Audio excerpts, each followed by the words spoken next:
नमस्कार। मारो सालों को ये शब्द किसी गली के गुंडे के नहीं बल्कि खुद को कथावाचक कहलाने वाले अनिरुद्धाचार्य के हैं। जी हाँ, जो मंच से प्रवचन नहीं प्रलाप करता है, धर्म का चोला पहनकर धर्म का धंधा बनाकर कोबरा सांप की तरह जहर उगल रहा है। क्या अब कथावाचक का मतलब गालीबाज हो गया है? हाल ही में अनिरुद्धाचार्य का वीडियो सामने आया है जिसमें वे कहते हैं, रामपाल के चेलों को मारो सालों को। देखिए क्लिप। हिंदू हैं, वो दूसरी पंथ में जा रहे हैं। वो संत रामपाल जो उनके अच्छा रामपाल के चेला हैं। हाँ तो चार मैं सुना देता हूँ फिर। हाँ फिर ऐसे लोगों को तो सुनाओ, ऐसे लोगों को तो तरीके से सुनाओ। गुरुजी मैं फिर उल्टा सीधा बोल देता हूँ तो इसमें मेरा दोष लगे। नहीं आप तो फिर सुनाओ, मूर्खों को सालों को खूब सुनाओ। तो एक दिन तो मैंने सोच लिया था मारूंगा मैं, फिर मैंने मारपीट करने फिर आ गए थे मैं। तो मारने से सुधर जाएंगे वो गुरुजी जी? यदि सुधरे तो फिर मारो सालों को क्या है, मारो सालों को क्या है, मारो सालों को क्या है। दर्शकों, यह सिर्फ संत रामपाल जी महाराज के भक्तों पर शाब्दिक प्रहार नहीं, यह उस संस्कृति पर हमला है जो कहती है अहिंसा परमो धर्मः। यह उस संविधान की तौहीन है जो कहता है वसुधैव कुटुंबकम। क्या भारत में किसी धार्मिक प्रवचन मंच से इस तरह का हिंसात्मक भाषण शोभा देता है? दर्शकों, वैसे तो अनिरुद्धाचार्य कोई संत या कथावाचक नहीं है, बल्कि आज वर्तमान में अनिरुद्धाचार्य सनातन धर्म की अंतरराष्ट्रीय बेइज्जती बदनामी कराने वाले सबसे बड़े नौटंकीबाज व्यक्ति हैं। क्या किसी कथावाचक को यह शोभा देता है? क्या यह वही सनातन धर्म है जो अहिंसा और शांति की शिक्षा देता है? आइए इन्हीं सवालों का जवाब देने के लिए आज हमारे साथ जुड़ रहे हैं विशेष मेहमान। हमारे साथ हैं पंडित धर्मदत्त शर्मा जी, जो सनातन परंपरा का वर्षों से प्रतिनिधित्व करते आ रहे हैं। दूसरी ओर हैं सुप्रीम कोर्ट के वकील गिरीश भारद्वाज जी, जो हमारे आज के मुद्दे पर संवैधानिक पक्ष रखेंगे। वहीं हमारे साथ लक्ष्मण दास, जो संत रामपाल जी महाराज के शिष्य हैं। चलिए शुरू करते हैं आज की विचार गोष्ठी। नमस्कार पंडित जी, आप वर्षों से सनातन परंपरा को समझाते और सिखाते आए हैं, आप क्या कहेंगे अनिरुद्धाचार्य के इस बयान पर? देखिए, सनातन धर्म कभी भी किसी को हिंसा का बढ़ावा नहीं देता। हमारा धर्म कहता है अहिंसा परमो धर्म। संस्कृति में ऐसे है, ऐसी बाणी बोलिए मन का आपा खोए, औरन को शीतल करे आपो शीतल होए। ये अमृत वचन देती है। मुझे कहने में आज जरा भी संकोच नहीं, क्योंकि कुछ कथावाचक सनातन धर्म की गरिमा को ठेस पहुंचा रहे हैं। अनिरुद्धाचार्य जैसे कह रहे हैं रामपाल के चेलों को मारो सालों को। क्या ये बात उनको उस मंच से कहनी शोभा देती है? इस प्रकार की वो भाषा प्रयोग कर रहे हैं। इसी मंच से कभी ज्ञान की गंगा बहती थी, सुंदर कथाएं होती थीं, आज उसी मंच से गाली और अपशब्द हो रहा है। कुछ कथावाचक उसी मंच से अपशब्द और गालियां और हिंसा भड़काने का काम कर रहे हैं। धर्म किसी की निजी जागीर नहीं। अगर किसी से मतभेद है तो शास्त्रों के अनुसार ज्ञान चर्चा करें, प्रश्न करें, लेकिन अभद्रता तो सनातन धर्म का पतन है।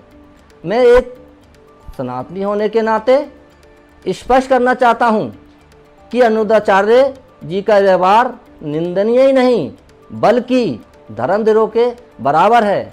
उन्हें कभी भी उस मंच से किसी को भी गाली नहीं देने का अधिकार है। कहाँ लिखा है कि हम उस मंच से गाली देंगे? अरे भगवान राम की कथा कहने के मन से आप गाली का प्रयोग कर रहे हैं।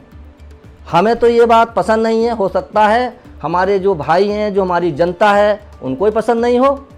दर्शकों ध्यान दीजिए, यह वही भारत है जहां सर्वधर्म समभाव की बात की जाती है। सवाल यह है कि क्या कोई कथावाचक मंच से हिंसा भड़का सकता है? नमस्कार गिरीश जी, क्या एक पब्लिक स्पीकर को इस प्रकार के भड़काऊ बयान देने की छूट है?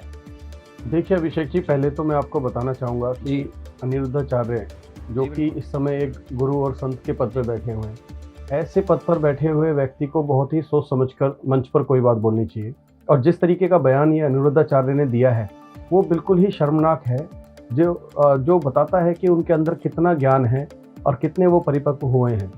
क्योंकि इस तरीके बयान से ये जो संत अनिरुद्धाचार्य ने जो बोला है, इस तरीके के बयान से ये साफ जाहिर होता है कि उनके अंदर ज्ञान की कमी है। अगर इस तरीके से कोई संत बयान देता है और गाली के साथ संबोधित करता है तो इससे आपको पता लग जाएगा कि वो संत है या नहीं है। और अनिरुद्धाचार्य ने अपने प्रोग्राम में जो संत रामपाल जी महाराज जी के शिष्यों के लिए जो टिप्पणी की है वो बहुत ही शर्मनाक है। शर्मनाक तो है ही।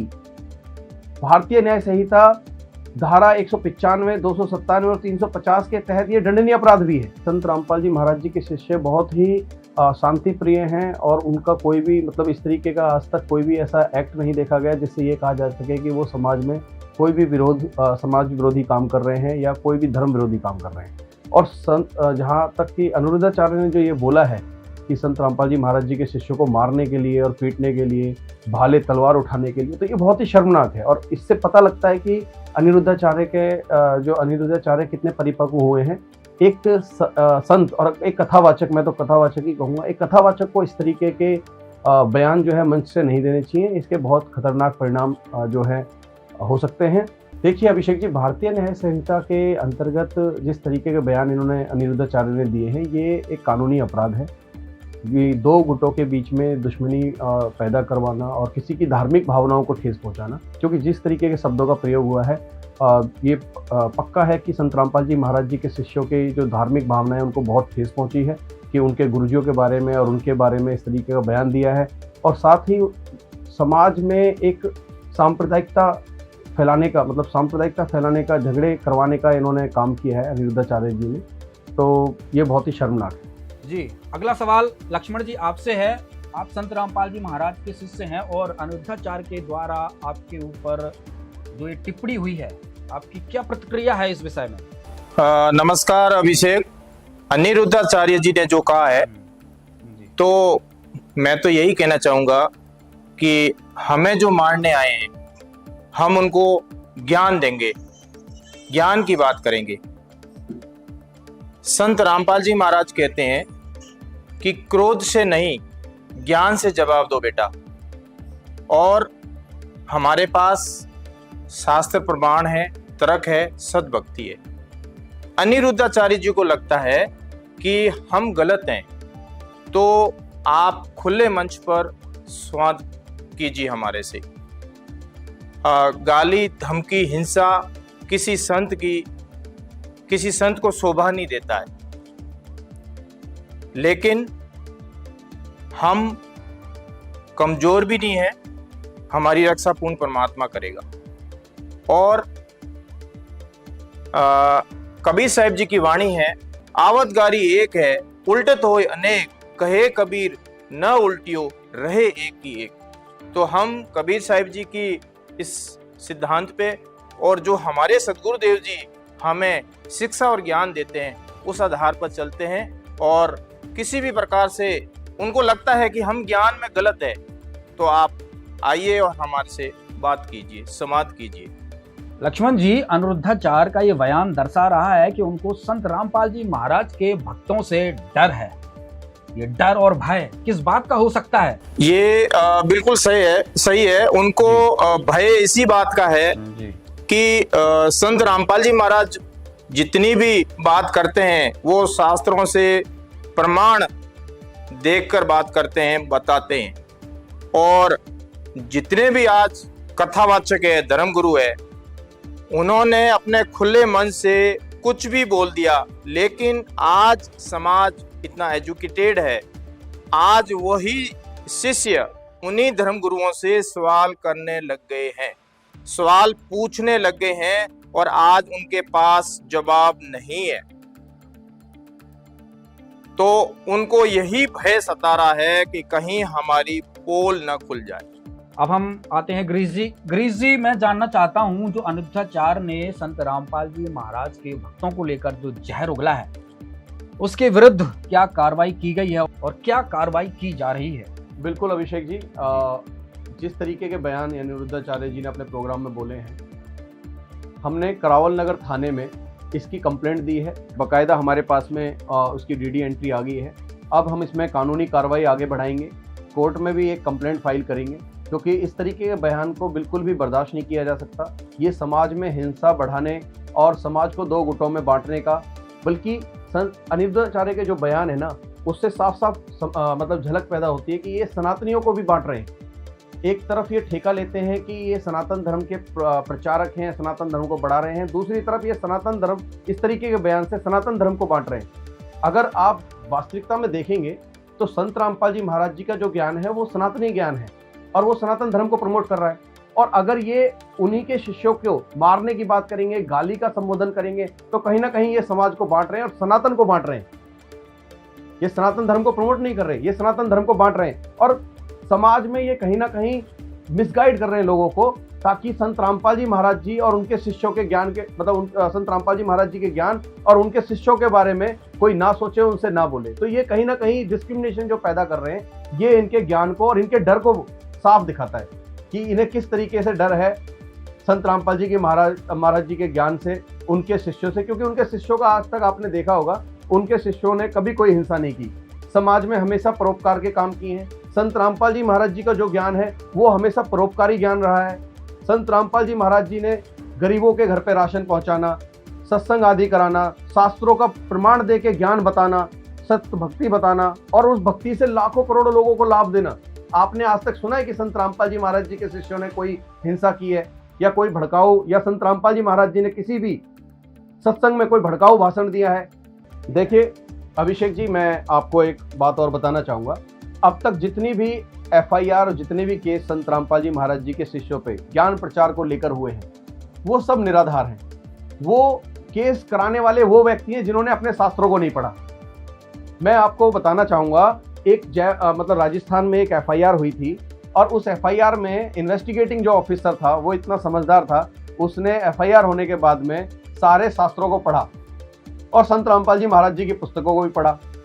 आप विश्वास नहीं करेंगे, उस इन्वेस्टिगेटिंग ऑफिसर ने प्रेशर होने के बावजूद भी सच्चाई लिखी। उसमें सच्चाई लिखकर यह बताया कि मैंने संत रामपाल जी महाराज जी के सारी बुकों को पढ़ा है और अपने शास्त्रों को पढ़ा है, और उसमें कुछ भी ऐसा नहीं लिखा जो धार्मिक भावनाओं को ठेस पहुंचाता हो या किसी धर्म का विरोध करता हो।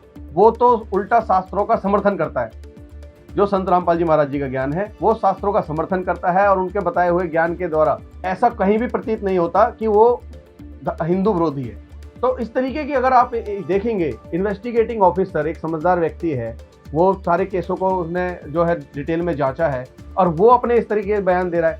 देखिए अभिषेक जी, मैं ये भी कहना चाहूँगा कि जो अनिरुद्धाचार्य जी ने अपने प्रोग्राम में बोला है उसके लिए उन्हें अपने शब्दों को वापस लेना चाहिए, माफ़ी मांगनी चाहिए संत रामपाल जी महाराज जी के शिष्यों से, जो कि मतलब जो उनकी भावनाओं को ठेस ना पहुँचे।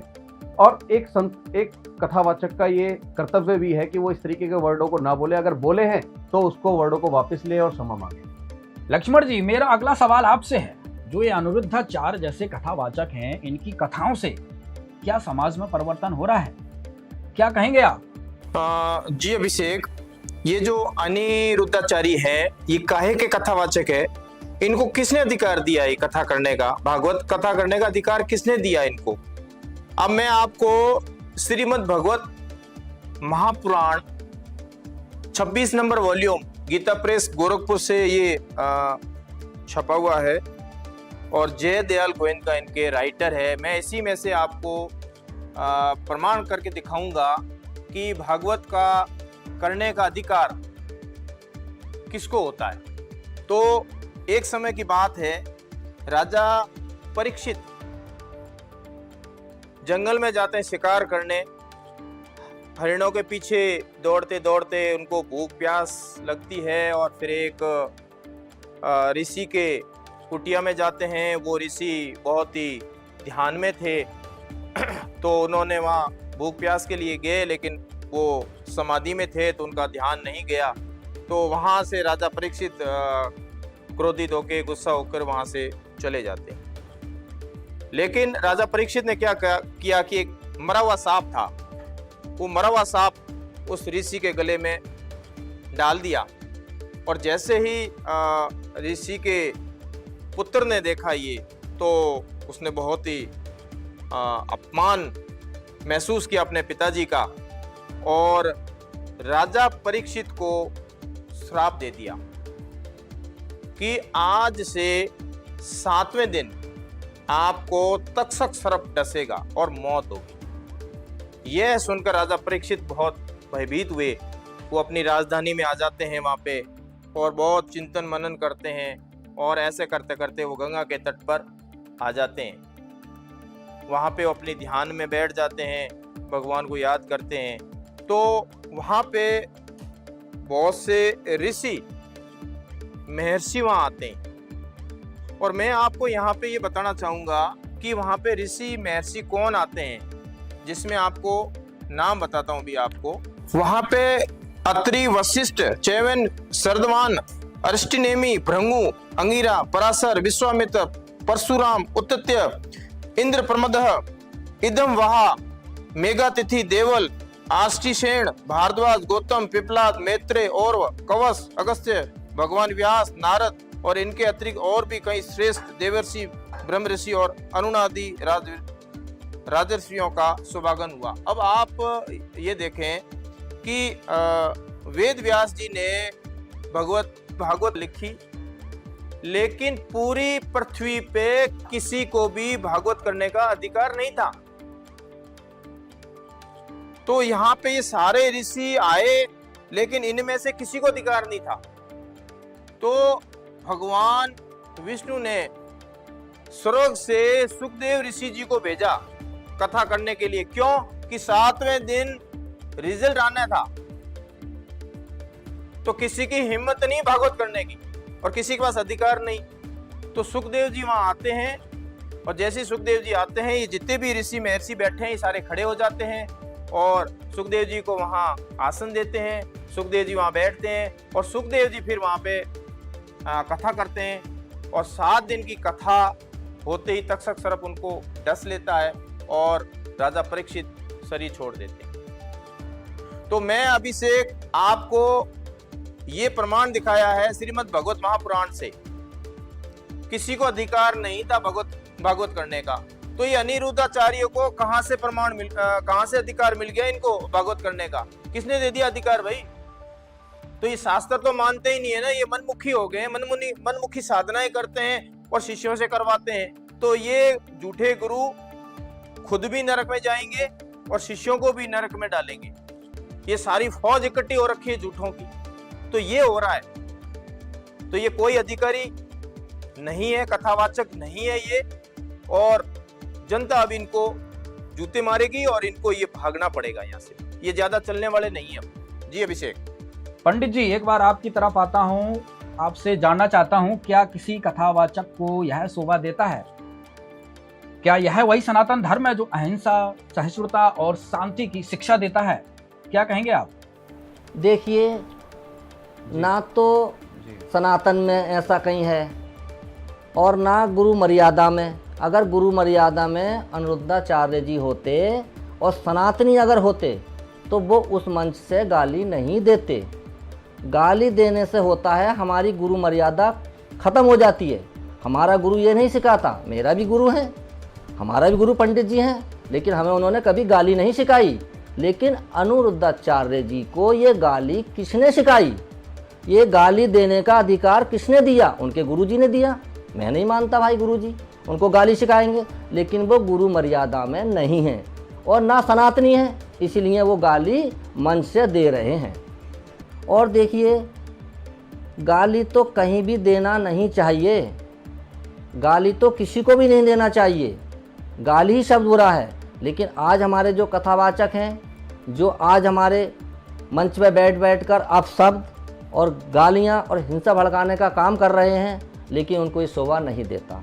आज हम यही कहेंगे उनसे कि आप कथा करो, प्यार से करो, लेकिन आप किसी को भी गाली नहीं देना है। वो अगर मन से गाली दे रहे हैं तो सनातन को ठेस पहुंचा रहे हैं और हमारे सनातन को बदनाम कर रहे हैं। वो कभी भी सनातन को बदनाम नहीं करना चाहिए, किसी को भी, किसी कथावाचक हो या कोई संत हो या कोई महात्मा हो, नहीं करना चाहिए उसको। सनातन हमारा सबसे बड़ा धर्म है और आज उनको गाली नहीं दी है, आज हम सब सनातन को गाली दी है उन्होंने। इस बात को अनिरुद्धा आप समझ लो कभी भी आप किसी को गाली नहीं दोगे। आप कथा करिए, आपको कथा का अधिकार दिया गया है तो कथा करिए। आप गाली क्यों दे रहे हैं किसी को? आपको ये अधिकार नहीं है। आप समझिए, आज एक मैं पंडित आया हूँ, कल को 100 पंडित आएंगे।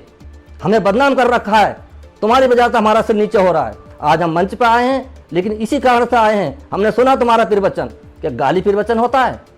और कल को तुम माँ बहन की गाली भी दोगे।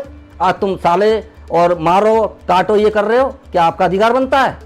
हम नहीं मानते इस बात को। या कथा बंद करिए या अपना सब सही करिए, नहीं आगे आपके आगे कार्रवाई करेंगे सब सनातनी। आज सनातन को बदनाम कर रहे हो आप। लक्ष्मण जी, अंतिम सवाल आपसे करूंगा। जैसा आपने कई खुलासे किए कि अनुद्धाचार काहे के कथावाचक हैं, कोई ज्ञान नहीं है उनको, तो इसका कोई प्रमाण दीजिए जिससे हमारे दर्शकों को उनके झूठ का प्रपंच समझ में आ सके। जी अभिषेक, ये इसमें केवल अनिरुद्धाचार्य ही नहीं है, जितने भी धर्मगुरु है, ये आज हमारे सनातन धर्म का और हमारे जो शास्त्र है, वेद, गीता, पुराण, इनका ये सरेआम अपमान कर रहे हैं।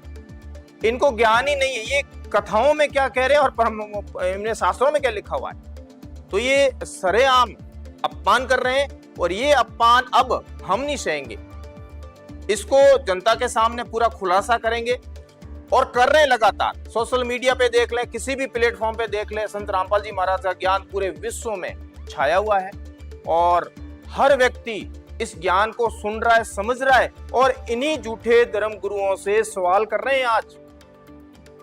और कितनी क्लिपें दिखा दें जो इनसे सवाल करने में लगे हुए हैं। जो आदमी भगवान श्री कृष्ण के चिंतन में, भगवान राम के चिंतन में लगा है, जो भगवान के लिए रो रहा है, समझ लेना कि वही तत्वदर्शी संत है। सुना अभिषेक, इन्होंने कहा कि जो भगवान के प्रेम में रो रहा है, आंसू आ रहे हैं, वही तत्वदर्शी संत हैं। और इन्होंने हाथ ऊपर करके कहा कि वही तत्वदर्शी संत है। और उधर से अभिषेक क्या होता है, ग्राउंड से बजती है ताली और उसी से ये अपने आप को मान लेते हैं कि मैंने जो कहा है वो सही है। लेकिन मैं आपको यहाँ बताना चाहूंगा कि आज पूरे विश्व में एक संत ने सभी धर्मगुरुओं को हिला के रख दिया है और वो है संत रामपाल जी महाराज। अब ये जो तत्वदर्शी संत की बात कर रहे हैं, तो ये जो हमारी भगवत गीता है, अच्छे से सभी वाकिफ हैं और भगवत गीता पे सभी सनातनियों का, सभी हिंदुओं का विश्वास है। गीता का वो नित्य पाठ भी करते हैं, उसको मानते भी हैं। तो ये जो श्रीमद् भगवत गीता है और ये 17 नंबर वॉल्यूम है अभिषेक, और इसके राइटर है जय दयाल गोविंद का, और ये गीता प्रेस गोरखपुर से छपी हुई है। अब कोई ये नहीं कह सकता है कि ये तो संत रामपाल जी महाराज ने छापी है, तो ये तो भाई हमने तो छापी नहीं है, ये तो गीता प्रेस गोरखपुर से छपी हुई है। और इसमें क्या कहा गया है, गीता अध्याय 15 श्लोक 1 क्या कह रहा है हमारा। पहले तो इसमें गीता अध्याय 4 के 34 में कहा है कि भाई तत्वदर्शी संत की खोज करो। कि गीता अध्याय 4 श्लोक 34 में कहा है कि उस तत्वज्ञान यानी पूर्ण परमात्मा के वास्तविक ज्ञान व समाधान को जानने वाले संतों से उस ज्ञान को समझ, उनको भलीभांति दंडवत प्रणाम करने से, उनकी सेवा करने से और कपट छोड़कर सरलता पूर्वक प्रश्न करने से वे पूर्ण ब्रह्म को तत्व से जानने वाले अर्थात तत्वदर्शी ज्ञानी महात्मा तुझे उस तत्वज्ञान का उपदेश करेंगे। इससे स्पष्ट है कि गीता जी में वह तत्वज्ञान नहीं है, अन्यथा गीता ज्ञानदाता तत्वदर्शी संत की शरण में जाने को नहीं कहता। क्या बताया है कि ये एक संसार रूपी उल्टा लटका हुआ वृक्ष समझो, पूरा विश्व सब ब्रह्मांडों समेत, और जिसकी ऊपर को जड़ है, नीचे को तीनों गुण रूपी शाखा है। श्रीमद् भगवत गीता अध्याय नंबर 15 के श्लोक नंबर 1 से लेकर 4 में ये स्पष्ट किया है, इस उल्टे लटके हुए संसार रूपी वृक्ष की जानकारी दी है। अब आपको ये उल्टा लटका हुआ संसार रूपी वृक्ष दिखाते हैं, फिर आसानी से जो दास सब सदग्रंथों से रूबरू करने जा रहा है, आपको आसानी से समझ जाएंगे। देखिएगा, ये समझो एक संसार रूपी वृक्ष है पूरा।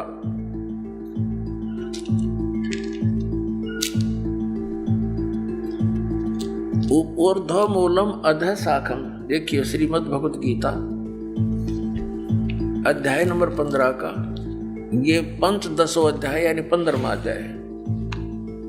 15वां अध्याय है, ये इसका प्रथम श्लोक है। इसमें कहा कि ऊर्ध्व मूलम अधः शाखम अश्वत्थम प्राहु अव्यम छंदासी यस्य पर्णानि ये तम वेद स वेदवित्।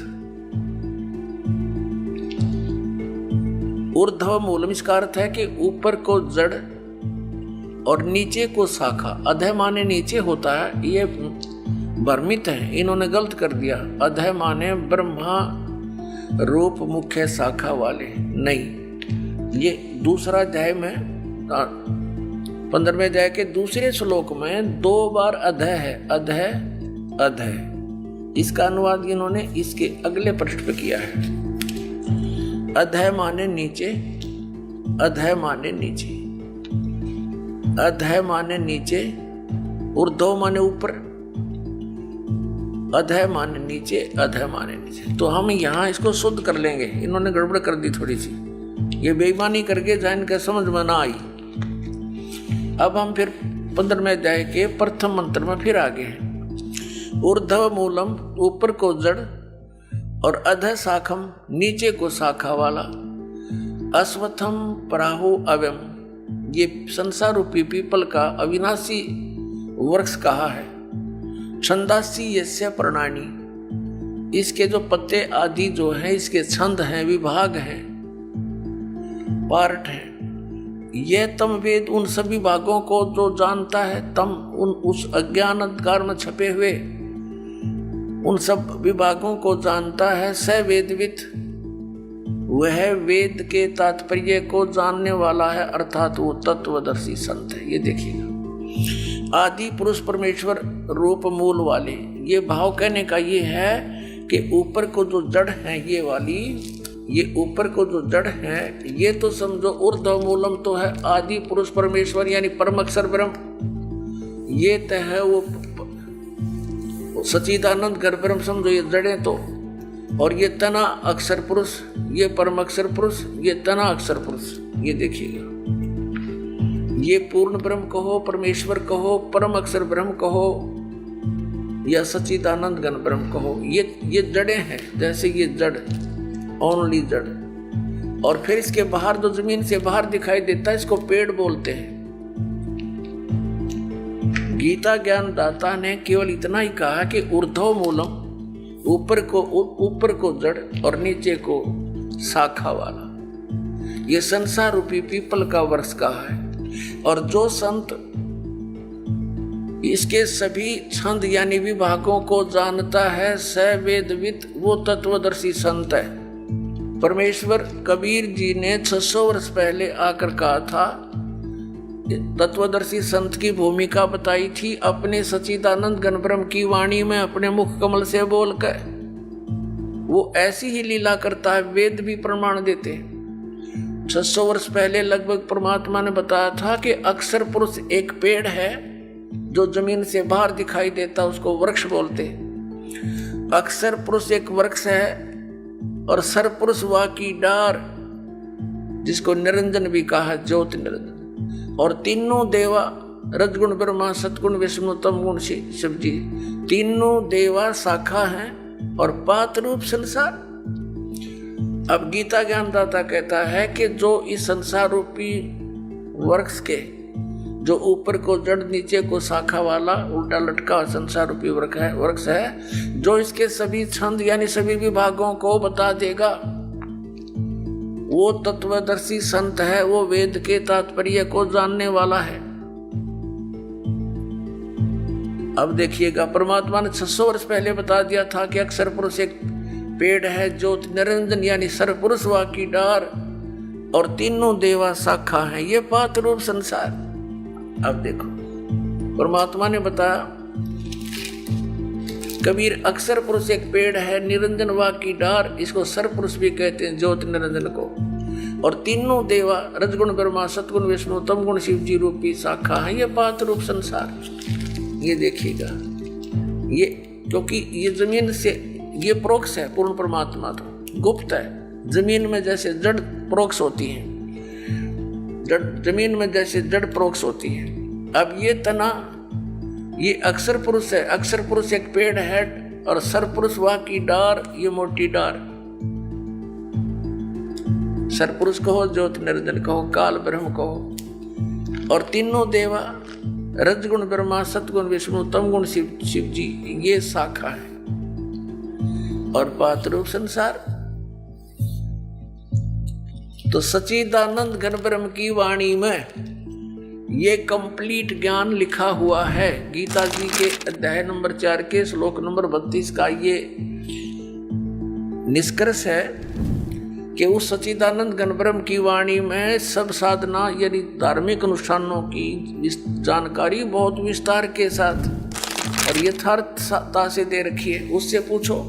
और तत्वदर्शी संत की पहचान बता दी कि वो तत्वदर्शी संत बताएंगे तो कैसा होगा वो, जो संसार रूपी वृक्ष के सभी विभागों को बता देगा। स वेदविद, वह वेद के तात्पर्य को जानने वाला है, अर्थात वो तत्वदर्शी संत है। देखना, अब हम पढ़ रहे हैं, इन्हीं की वाणी पढ़ेंगे। आदि पुरुष परमेश्वर मूल वाले, अध्याय शाखम, नीचे को शाखा, ये गलत अनुवाद किया है, बेईमानी कर रखी है।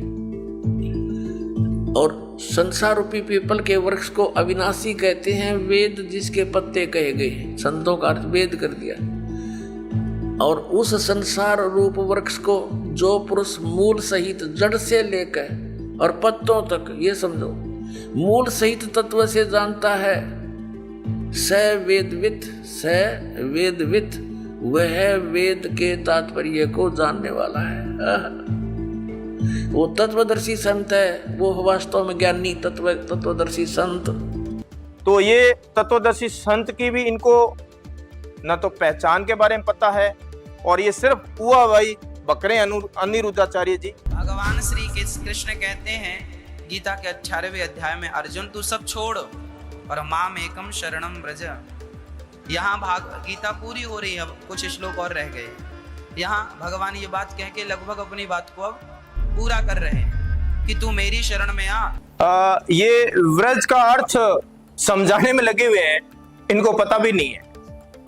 मेरे सदगुरुदेव जी ने कितनी बार व्रज शब्द का अर्थ क्लियर किया है। और केवल ये अनिरुद्धाचार्य नहीं है, इसमें जितने भी ये धर्मगुरु हैं और जिन्होंने ये गीता लिखी, अनुवाद किया है, अपनी अपनी गीताएं लिखी है, उसको भी हमारे गुरुजी ने उनकी गीताएं दिखाई है और उनका ज्ञान का भंडाफोड़ किया है।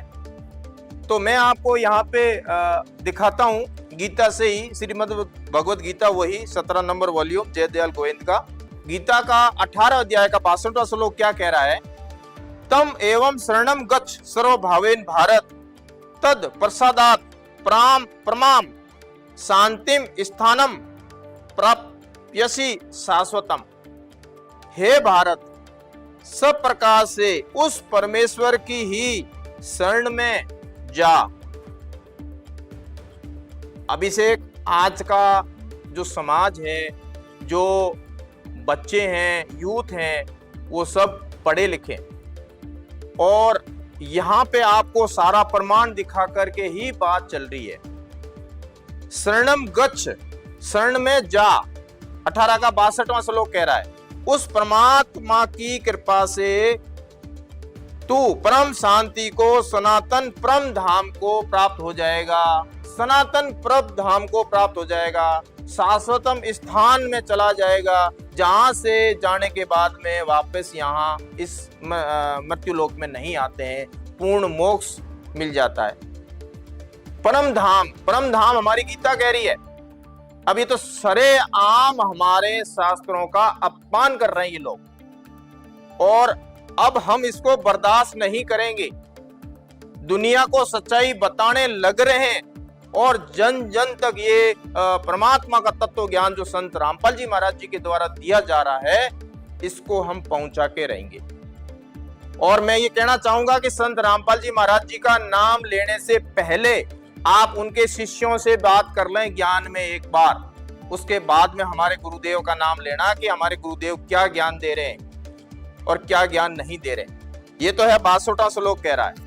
अब 66वें श्लोक में क्या कहा है, गीता अध्याय 18 श्लोक 66, सर्वधर्मान् परित्यज्य मामेकं शरणं व्रज अहम तवा सर्व पापे भयो मोक्ष्यामि मा शुच।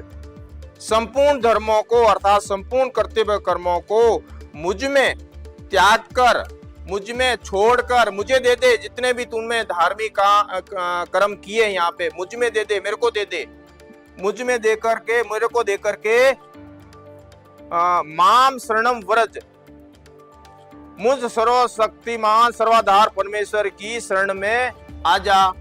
अब ये जो व्रज शब्द है यहाँ आजा नहीं है, व्रज का अर्थ जानना है। जैसे 62वें श्लोक में कहा है कि तू उसकी शरण में जा, जब 62 श्लोक में कहा रहा है उसकी शरण में जा, तो 66 में कैसे कह देगा कि मेरी शरण में आ। तो यहाँ पे व्रज का अर्थ होता है जाना। तो उस एक की शरण में जा, मैं तुझे संपूर्ण पापों से मुक्त कर दूंगा, तू शोक मत कर, तू चिंता मत कर। अब इनके अनुसार मान लें, जैसा कि ये क्लिप में कह रहे हैं, मैं फिर दोबारा सुनाता हूं आपको। भगवान श्री कृष्ण कहते हैं गीता के 18वें अध्याय में, अर्जुन तू सब छोड़ और माम एकम शरणम व्रज। यहाँ गीता पूरी हो रही है, अब कुछ श्लोक और रह गए। यहाँ भगवान ये बात कह के लगभग अपनी बात को अब पूरा कर रहे हैं कि तू मेरी शरण में आ। अब ये अनिरुद्धाचार्य जी मूर्ख बनाना तो छोड़ो और मेरी शरण में आ, अगर आपके अनुसार मान लें तो गीता का दूसरे अध्याय का 7वां श्लोक क्या कह रहा है। अनिरुद्धाचार्य जी आप गीता उठा के देखो, उसको पढ़ो पहले और फिर किसी को आप बताओ ज्ञान। गीता अध्याय दूसरा श्लोक 7वां क्या कह रहा है कि कायरता रूप दोष से उपहत हुए स्वभाव वाला धर्म के विषय में मोहित चित्त हुआ, मैं आपसे पूछता हूं कि जो साधन निश्चित कल्याणकारक हो वो मेरे लिए कहिए, क्योंकि मैं आपका शिष्य हूं और आपके शरण हुए मुझको शिक्षा दीजिए। आपके शरण हुए, वो तो पहले से ही शरण में था अनिरुद्धाचार्य जी। गीता अध्याय 2 श्लोक 7वां कह रहा है वो तो पहले से ही शरण में था। फिर 18 के 66 में कहां से कह दिया कि मेरी शरण में आ जाओ, तो पहले से ही शरण में था। दर्शकों, गीता अध्याय 18 श्लोक 66 में गीता ज्ञानदाता इसलिए अपने से अन्य परमेश्वर की शरण में जाने को कह रहा है, क्योंकि इस सृष्टि को बनाने वाला अविनाशी परमात्मा तो गीता ज्ञानदाता से अन्य है, जिसकी शरण में गीता ज्ञानदाता स्वयं है, जिसके विषय में गीता अध्याय 15 श्लोक 4 में गीता ज्ञानदाता कहता है, उसके पश्चात उस परम पदरूप परमेश्वर को भली भांति खोजना चाहिए, जिसमें गए हुए पुरुष फिर लौटकर संसार में नहीं आते और जिस परमेश्वर से इस पुरातन संसार वृक्ष की प्रवृत्ति विस्तार को प्राप्त हुई है, उसी आदि पुरुष नारायण के मैं शरण हूं। तथा गीता अध्याय 15 श्लोक 16 में कहा है कि इस लोक में 2 पुरुष प्रसिद्ध हैं, क्षर पुरुष यानी गीता ज्ञानदाता ब्रह्म तथा अक्षर पुरुष यानी परब्रह्म। ये दोनों प्रभु तथा इनके अंतर्गत सर्व प्राणी नाशवान हैं, आत्मा तो सबकी अमर है। फिर गीता अध्याय 15 श्लोक 17 में कहा है कि उत्तम पुरुष अर्थात पुरुषोत्तम। तो गीता अध्याय 15 श्लोक 16 में वर्णित क्षर पुरुष यानी गीता ज्ञानदाता, ब्रह्म तथा अक्षर पुरुष यानी परब्रह्म से कोई अन्य ही है, जिसे परमात्मा कहा गया है, जो तीनों लोकों में प्रवेश करके सबका धारण पोषण करता है, वह वास्तव में अविनाशी है, जिसके विषय में गीता ज्ञानदाता ने गीता अध्याय 8 श्लोक 20 से 22 में भी विवरण दिया है। इसलिए इसने गीता अध्याय 18 श्लोक 63 में कहा है कि इस प्रकार गोपनीय से अति गोपनीय ज्ञान मैंने तुझसे कह दिया, इस रहस्य युक्त ज्ञान को पूर्णतया भलीभांति विचार कर जैसे चाहता है वैसे ही कर। फिर अगले ही श्लोक 64 में कहा है कि संपूर्ण गोपनीयों से अति गोपनीय मेरे परम रहस्य युक्त हितकारक वचन तुझे फिर कहूंगा, इसे सुन। यह पूर्ण ब्रह्म मेरा पक्का निश्चित इष्ट देव अर्थात पूज्य देव है, जिसकी शरण में गीता ज्ञान दाता स्वयं भी है। यही वजह है कि गीता अध्याय 18 श्लोक 66 में गीता ज्ञानदाता ने कहा है कि मेरी संपूर्ण पूजाओं को मुझ में त्याग कर तू केवल एक उस अद्वितीय अर्थात पूर्ण परमात्मा की शरण में जा। मैं तुझे संपूर्ण पापों से छुड़वा दूंगा, तू शोक मत कर। तो यहाँ पे ये बिल्कुल झूठे साबित हो रहे हैं इन अपने शास्त्रों से, जहाँ पे हमने आपको ये प्रमाण दिखाया है। तो ये बिल्कुल हमारे धर्म शास्त्रों का अपमान कर रहे हैं। और यही नहीं, इनके साथ जितने भी धर्मगुरु हैं वो सभी यही कर रहे हैं और सही ज्ञान दे रहे हैं हमारे गुरुजी तत्वदर्शी संत रामपाल जी महाराज जी। सभी अनुवादकर्ताओं ने भट्ठा बैठा रखा है। सभी ने कहा कि वर्ज माने आजा, आना, जबकि वर्ज माने जाना होता है। पहले इस शब्द कोश से क्लियर करते हैं। अब देखिएगा, संस्कृत हिंदी कोश वामन शिवराम आपटे द्वारा इसका संग्रह किया गया है और यह है मोतीलाल बनारसी दास पब्लिशर्स प्राइवेट लिमिटेड, दिल्ली से प्रकाशित है। इसके 993 पृष्ठ है। वर्ज माने जाना, चलना, प्रगति करना, विदा होना, ये सारा है, निर्वासित होना। वर्ज माने जाना, आना नहीं होता। गो माने जाना है तो उसका अर्थ आना हो ही नहीं सकता। एक सीधी सी बात है। इंग्लिश वर्ड है गो, उसका अर्थ होता जाना, उसका अर्थ कम नहीं हो सकता। अगर कोई कम करता है तो उसने कोई ज्ञान नहीं। वर्ज माने जाना है तो उसका आना जिसने किया है उनको कति ज्ञान नहीं, उन्हें अनर्थ कर दिया। तो आपने देखा कि शब्दकोश में तो व्रज का अर्थ जाना ही है। अब देखते हैं हिंदू धर्म गुरुओं द्वारा अन्य अनुवादित गीता का ये श्लोक। अभी आप देख रहे हैं स्वामी ज्ञानानंद द्वारा अनुवादित गीता। अभी आप देख रहे हैं स्वामी राम सुखदास द्वारा अनुवादित गीता। अभी आप देख रहे हैं आसाराम बापू द्वारा अनुवादित गीता। अभी आप देख रहे हैं सुधांशु जी महाराज द्वारा अनुवादित गीता। अभी आप देख रहे हैं भक्ति वेदांत स्वामी प्रभुपाद द्वारा अनुवादित गीता। दर्शकों, कमाल की बात है, भक्ति वेदांत स्वामी प्रभुपाद इस्कॉन वालों ने संस्कृत के शब्दों का अर्थ करते हुए व्रज का मतलब जाना ही किया है। ये देखिए, इससे एक बात ये भी प्रमाणित होती है कि संत रामपाल जी महाराज व्रज का मतलब जाना जो बताते हैं वो बिल्कुल सही है, जो कि संस्कृत हिंदी शब्दकोश के अनुसार ठीक है। लेकिन हैरानी की बात यह है कि अध्यात्म ज्ञान की कमी के कारण स्वामी प्रभुपाद जी ने भी भावार्थ करते समय व्रज का अर्थ आना कर दिया, क्योंकि इनको भी भगवान श्री कृष्ण से ऊपर जो भगवान है उसका ज्ञान नहीं है, इसलिए व्रज का अर्थ भावार्थ करते समय आना कर दिया।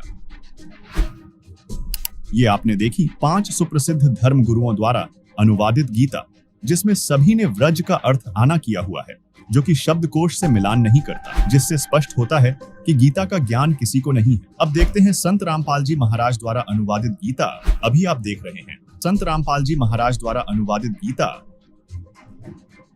दर्शकों, गीता अध्याय 18 के श्लोक 66 का सही अनुवाद संत रामपाल जी महाराज द्वारा किया गया है। दर्शकों, ये देखकर हो सकता है किसी को ये बात हजम नहीं हो रही हो कि हमारे गुरुजन गलत अनुवाद कैसे कर सकते हैं, तो आपकी संतुष्टि के लिए इस व्रज शब्द की पुष्टि कुछ और प्रमाणों से करते हैं। क्या व्रज का अर्थ अन्य सदक ग्रंथों में जाना ही है या आना है? ये देखिए प्रमाण, विष्णु पुराण, शिव पुराण, वाल्मीकि रामायण से 3 अलग अलग धर्म ग्रंथों से प्रमाण देख रहे हैं। यहाँ पर व्रज शब्द संस्कृत में है, साथ ही हिंदी अनुवाद किया गया है जिसमें साफ शब्दों में व्रज का अर्थ जाना ही किया है। इससे पूर्ण रूप से सिद्ध हो गया कि गीता ज्ञान देने वाला किसी अन्य प्रभु अर्थात श्री कृष्ण जी से बड़े भगवान की शरण में जाने को कह रहा है, और वह बड़ा भगवान कोई और नहीं बल्कि कबीर जी हैं।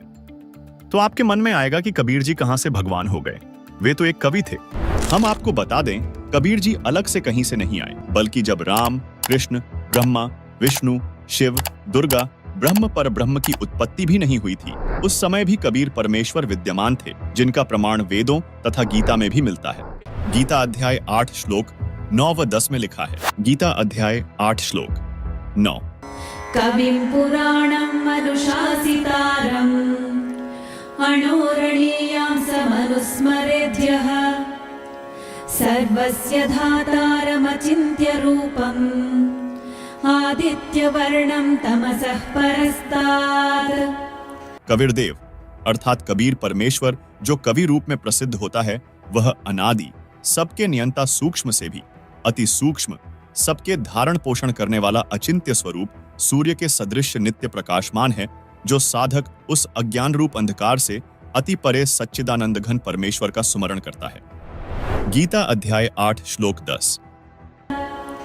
प्रयाणकाले मनसाचलेन भक्त्या युक्तो योगबलेन चैव भ्रुवोर्मध्ये प्राणमावेश्य सम्यक् सतं परं पुरुषमुपैति दिव्यम्।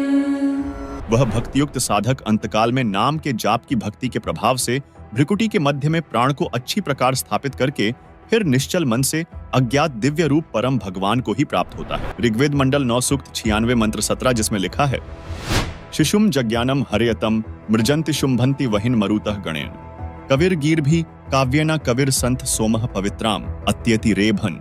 अनुवाद, पूर्ण परमात्मा मनुष्य के विलक्षण बच्चे के रूप में जानबूझकर प्रकट होता है तथा अपने तत्वज्ञान को उस समय निर्मलता के साथ उच्चारण करता है। प्रभु प्राप्ति की लगी विरह अग्नि वाले भक्त समूह के लिए कविताओं द्वारा कवित्व से अत्यधिक निर्मलता के साथ कविर वाणी अर्थात कबीर वाणी द्वारा ऊंचे स्वर से संबोधन करके बोलता हुआ वर्णन करता वह अमर पुरुष अर्थात सत्पुरुष ही संत अर्थात ऋषि रूप में स्वयं कबीरदेव ही होता है। परंतु उस परमात्मा को न पहचान कर कवि कहने लग जाते हैं, परंतु वह पूर्ण परमात्मा ही होता है। उसका वास्तविक नाम कबीरदेव है। यही प्रमाण ऋग्वेद मंडल 9 सूक्त 94 मंत्र 1 में है, जिसका भावार्थ है कि जो सर्वशक्तिमान परमेश्वर है वह कवियन व्रजम न अर्थात कवियों की तरह आचरण करता हुआ पृथ्वी पर विचरण करता है। उसी परमेश्वर के विषय में ऋग्वेद मंडल 9 सूक्त 94 मंत्र 3 में कहा गया है कि जो परमात्मा कवियों की भूमिका करके सत्य भक्ति भाव को परिपूर्ण रूप से प्रदान करता है वह कबीरदेव अर्थात कबीर परमेश्वर है। उसके समान कोई भी शूरवीर नहीं है। सर्व ब्रह्मांडों के प्रभुओं में उसकी शक्ति अर्थात समर्थता का यश है। वही आगे ऋग्वेद मंडल 9 सूक्त 96 मंत्र 18 में कहा है, ऋषिमणा या ऋषिकृत स्वर्षाः सहस्त्राणि था पदवीह कविनाम तृतीयम धाम महिषः सिषा संत सोमः विराजमानु राजतिष्ठो। अनुवाद, वेद बोलने वाला ब्रह्म कह रहा है कि जो पूर्ण परमात्मा विलक्षण बच्चे के रूप में आकर प्रसिद्ध कवियों की उपाधि प्राप्त करके अर्थात एक संत या ऋषि की भूमिका करता है, उस संत रूप में प्रकट हुए प्रभु द्वारा रची हजारों वाणी संत स्वभाव वाले व्यक्तियों अर्थात भक्तों के लिए स्वर्ग तुल्य आनंददायक होती है। वह अमर पुरुष अर्थात सतपुरुष तीसरे मुक्तिलोक अर्थात सतलोक की सुदृढ़ पृथ्वी को स्थापित करने के पश्चात मानव सदृश संत रूप में गुबंद अर्थात गुंबज में उच्च टिल्ले जैसे सिंहासन पर उज्जवल स्थूल आकार में अर्थात मानव सदृश तेजोमय शरीर में विराजमान है, यानी वहां राजा के समान बैठा है। इसी का समर्थन ऋग्वेद मंडल 9 सूक्त 86 मंत्र 27 भी करता है, जिसमें स्पष्ट लिखा है परमात्मा द्युलोक के तीसरे पृष्ठ पर विराजमान है। वहीं ऋग्वेद मंडल 9 सूक्त 54 मंत्र 3 में भी स्पष्ट है कि वह अमर परमेश्वर सूर्य के समान सर्व को पवित्र करता हुआ सर्व ब्रह्मांडों के ऊर्ध्व अर्थात ऊपर बैठा है, तथा ऋग्वेद मंडल 9 सूक्त 82 मंत्र 1 में स्पष्ट है कि परमात्मा राजा के समान दर्शनीय है। दर्शकों, हम सभी अब तक काल के एक ब्रह्मांड में बने 3 लोक स्वर्गलोक, पृथ्वीलोक और पाताल लोक से परिचित हैं, जबकि ऋग्वेद मंडल 9 सूक्त 96 मंत्र 18 में तीसरे धाम सतलोक को कहा है।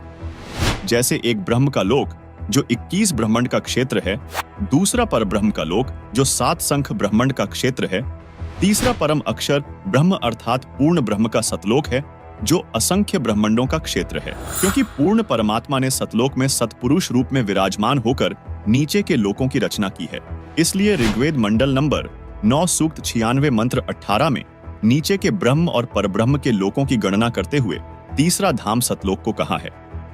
दर्शकों, वेदों के उपरोक्त मंत्रों से स्पष्ट होता है कबीरदेव पूर्ण परमात्मा है, जिसे हम अपनी बोलचाल की भाषा में कबीर साहिब कहते हैं।